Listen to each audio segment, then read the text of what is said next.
and may your battles in the way they should, and may your bad days prove that God is good, and may your whole life prove that God is good. See, may your struggles keep you near the cross, and may your troubles show that you need God, and may your battles in the way they should, and may...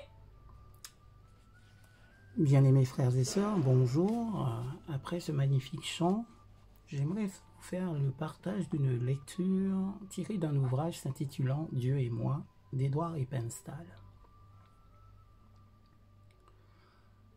Le titre de notre partage, en deux parties, donc aujourd'hui c'est la première, « Religion du cœur ». Mais voici l'alliance que je conclurai avec la maison d'Israël après ces jours-là. Oracle de l'Éternel. Je mettrai mes lois au-dedans d'eux, je l'écrirai sur leur cœur. Je serai leur Dieu et ils seront mon peuple. Jérémie chapitre 31, verset 33. Nous qui sommes des êtres humains, nous pouvons établir et conserver avec des membres de la divinité une relation personnelle authentique. C'est là l'une des vérités les plus extraordinaires de la foi chrétienne. Cette relation se place au niveau du cœur. Cela signifie que les réalités divines s'éprouvent dans l'homme intérieur et non simplement à la surface, comme cela se passe dans le cas d'une religion purement extérieure. Ce que nous sommes dans notre être tout entier est impliqué, et non seulement ce que nous professons extérieurement.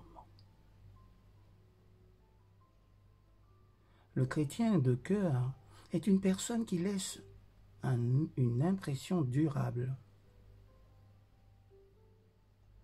Ce que nous sommes importe beaucoup plus que ce que nous disons et faisons. Dans la Bible, le cœur indique une dimension en profondeur, la véritable personne que nous sommes à l'intérieur. La loi écrite sur des tables de pierre n'impressionne guère. Mais la loi écrite dans le tout de notre être intérieur fait que nous sommes foncièrement spirituels et non simplement religieux, foncièrement honnêtes, purs, altruistes et pleins d'amour. Les 10 commandements qu'on peut lire sur l'un des murs de l'église ne manquent certes pas d'attrait, mais ces 10 commandements considérés comme une partie de notre être même et influençant la qualité de notre obéissance et de notre christianisme, voilà l'œuvre de Dieu la plus considérable qui puisse se voir. Je fléchis les genoux devant le Père, en sorte que le Christ habite dans vos cœurs par la foi. Tiré d'un passage se trouvant dans le livre d'Éphésiens chapitre 3 versets 14 et 17.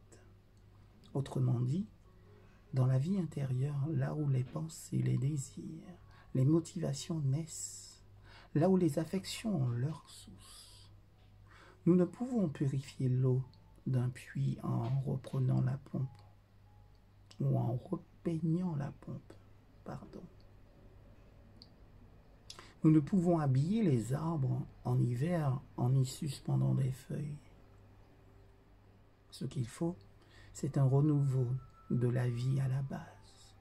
On ne peut opérer la rédemption de l'homme par des ajustements extérieurs.